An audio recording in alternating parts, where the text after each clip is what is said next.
agora se atenha a essas ações. Então, eu tenho agora a serotonina armazenada, sendo sintetizada a todo momento e armazenada em vesícula. Ela, né, e essa vesícula é importante para, ou seja, para controlar essa liberação. Não é todo momento, só porque está sendo sintetizado, que você vai ter liberação de serotonina. Não. A vesícula, além de proteção, armazenamento, o controle da liberação quando eu tiver um estímulo. E que estímulo é esse?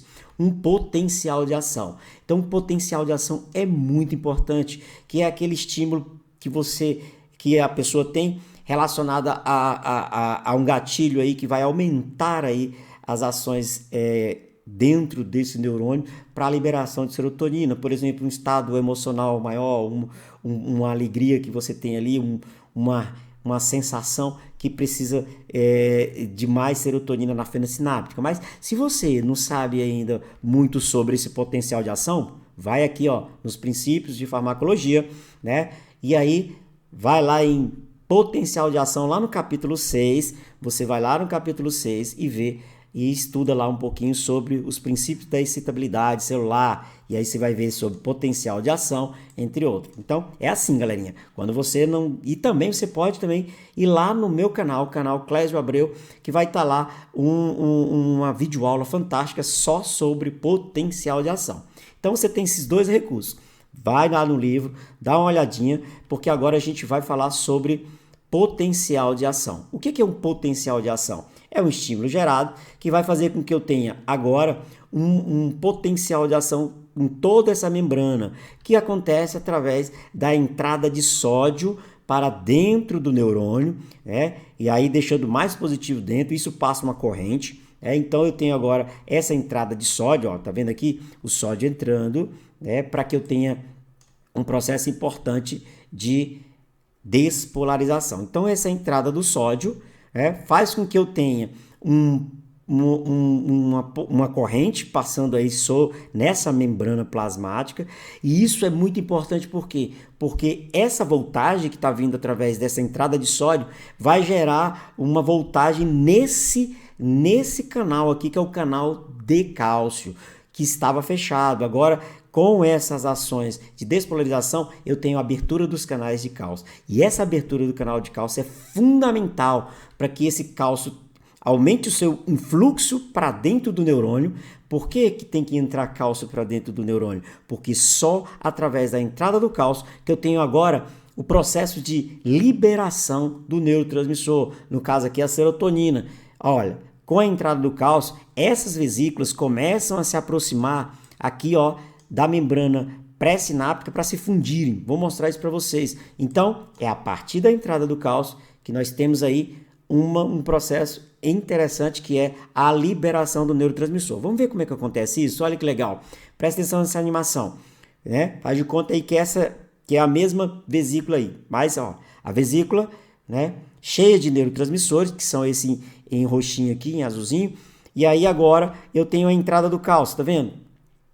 Como foi mostrado anteriormente, você vê a entrada do cálcio. Esse cálcio faz com que essas proteínas de atracamento, essas proteínas responsáveis por trazer essa vesícula que está mais no interior do neurônio para se aproximar aí da membrana pré-sináptica. E olha o que acontece, eu tenho aí uma fusão. E se eu tenho uma fusão, eu tenho a liberação do neurotransmissor. Lembra que os neurotransmissores não podem ficar imersos ali no citoplasma por conta de degradações? Então agora eu tenho, aí rapidamente liberou, volta ao normal, mas olha, agora nós temos a liberação de serotonina na fenda sináptica, que é onde ela tem que estar para fazer efeito. Então, todo neurotransmissor, se tiver em vesícula, se tiver no citoplasma, se tiver em qualquer lugar que não seja na fenda sináptica, que é esse espaço entre o neurônio pré-sináptico e o neurônio pós-sináptico, ou o neurônio pré-sináptico, ou o órgão-alvo que está sendo inervado aí por esse circuito, nesse caso aqui, o circuito neuronal serotoninérgico. E agora eu tenho aí essas serotoninas se ligando aí nos seus respectivos neurotransmissores, nos seus respectivos receptores, que podem ser desde um 5-HT1, que é um autorreceptor, receptor de feedback negativo, né? E eu tenho também os receptores 5-HT2, que a depender da sua quantidade em determinadas áreas do organismo, vai ter uma ação maior da serotonina.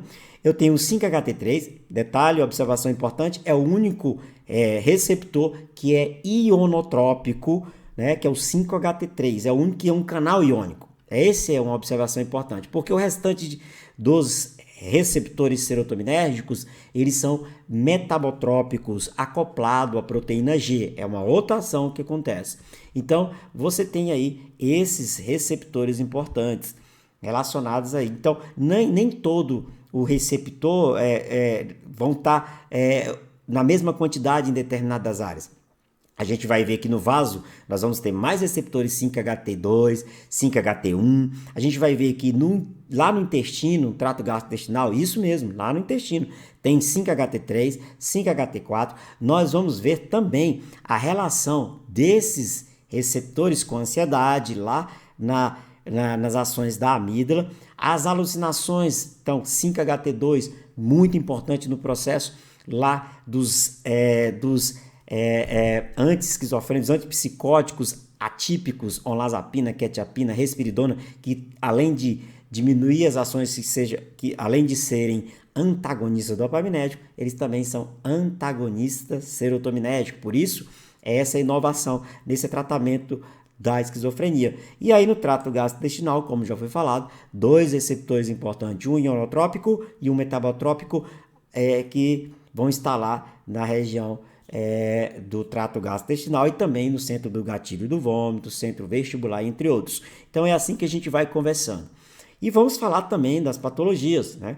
Mas olha, primeiramente a gente entende, liberou uma grande quantidade por um estímulo, seja aquele estímulo em que você sentiu prazer em ver um ente querido, sentiu prazer em ver um namorado, sentiu o prazer ou um estímulo grande porque ganhou um prêmio, né? Tá feliz. Então tem uma intensa liberação. Primeiro acontece a síntese, é claro, o armazenamento, depois o potencial de ação, como já foi dito, né? Dá uma estudadinha para você entender como é que funciona essa questão da entrada de cálcio, essa entrada de sódio e posteriormente a entrada de cálcio. O cálcio é o cara importante para o processo de liberação por conta das vesículas. Liberou, aí eu tenho uma grande quantidade de serotonina, muito mais do que o basal, que é o normal, né? Então, o que vai acontecer? Eu tenho mais ações de ligação e também de ações nesses receptores, a depender do local. Aqui é só um exemplo, mas pode não, e tem receptores em vários locais.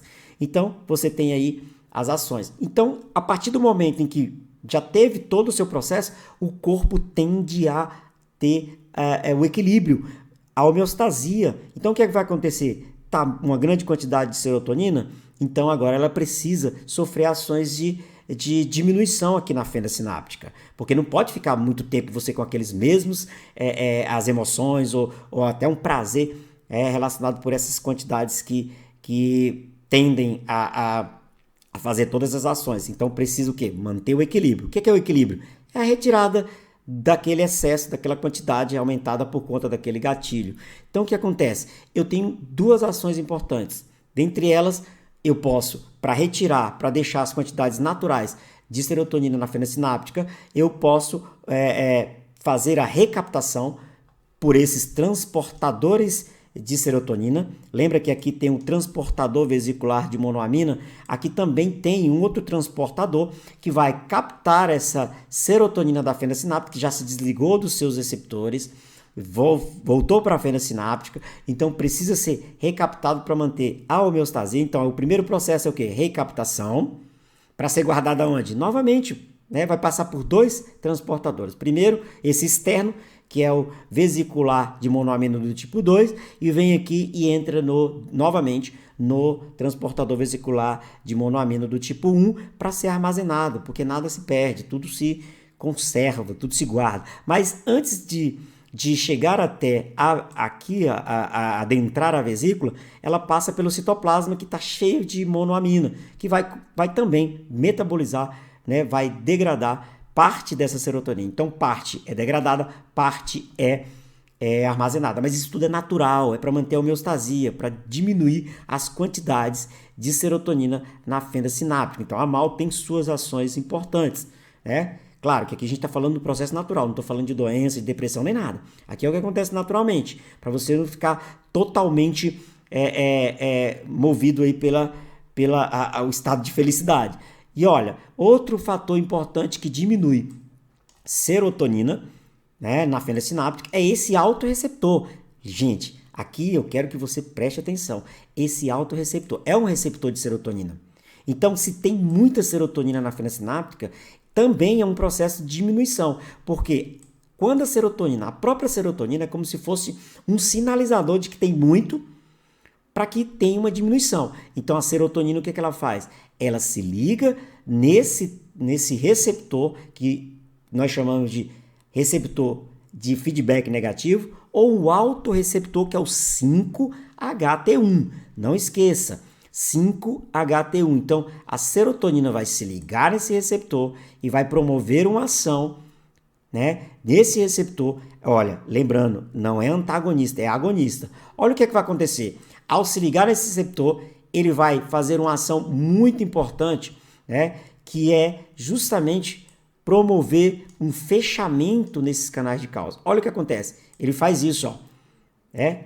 Quando é ligado, quando ele é acionado pela própria serotonina, ele faz uma ação de fechamento desse canal de cálcio. E se fechou o canal de cálcio, né, não tem como ter esse influxo e não tem como também essas vesículas começarem a liberar esse neurotransmissor. Então, quando o receptor é ativado pela serotonina, o que é que ele faz? Ele vem aqui e age no bloqueio da entrada do cálcio. Então, a própria serotonina, ao se ligar no seu receptor de feedback negativo, autorreceptor, a própria serotonina diminui a liberação de serotonina, porque ela impede que essas vesículas se fundam com a membrana e não liberem. Olha que interessante. Vou aqui trazer outra informação que é muito importante.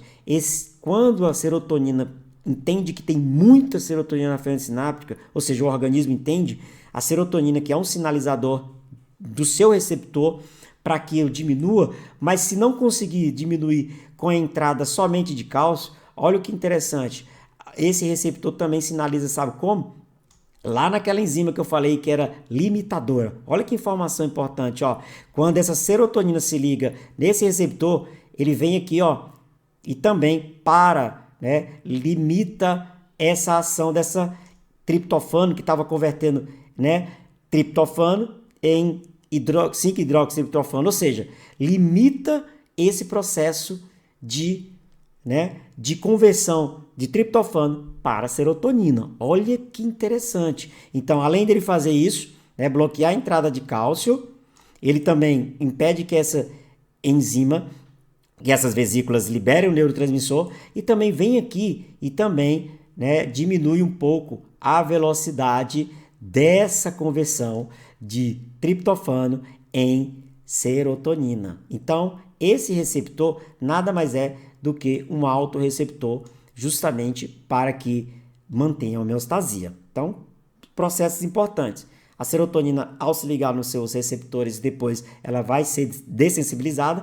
ela pode ser recaptada, degradada e também se ligar nos seus autorreceptores e aí fazerem as ações de diminuição de liberação, porque tem muito, para voltar ao estado natural. Isso é natural. Lógico, tá vendo aqui o nome enxaqueca, né? A gente vai conversar sobre isso também, que é essa doença que é relacionada à vasodilatação ocasionada aí pelo aumento de serotonina na fenda sináptica lá nos vasos do nervo trigêmeo. Então, já adiantando, olha que interessante, esses medicamentos que são para enxaqueca, o que eles fazem? Eles são também agonistas desse receptor, desse autorreceptor, que consequentemente vai bloquear a entrada de cálcio, consequentemente as vesículas e também lá aquele passo limitante, então diminui a liberação desses neurotransmissores, a serotonina, lá no nervo trigêmeo e consequentemente diminuindo assim a vasodilatação e aí ocasionando uma vasoconstricção, que é o que a gente quer, beleza? Então é assim que a gente vai trabalhando com esse processo como um todo.